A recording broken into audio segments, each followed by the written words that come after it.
Look at verse 21. He said, Christ will be honored in my body, whether by life or by death. 21. For to me, to live is Christ, and to die is gain. One of the most famous statements by Paul. If you know anything about Paul, you know he made this statement right here. What does that mean? To live is Christ. Let's take that part. Go and teach all nations to observe everything I've commanded you. Go into all the world and preach the gospel to every creature.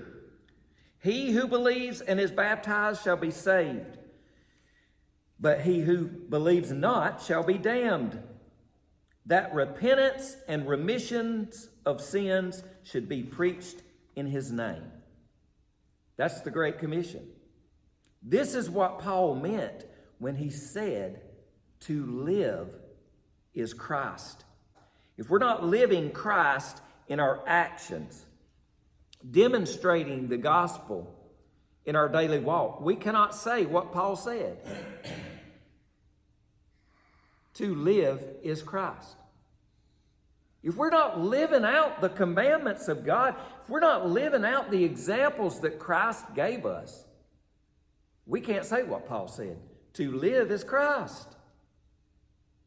Paul said it because he was determined, whether by life or by death, that he would magnify Christ. He would obey the commandments and carry out this great commission of sharing the gospel and seeing people saved. To live is Christ for Paul. Can we say that about our life? If we're not living Christ in our words, telling people of the gospel with our mouth, we cannot say what Paul said when he said to live is Christ. That's what he meant when he said to live is Christ. Doing and saying the gospel.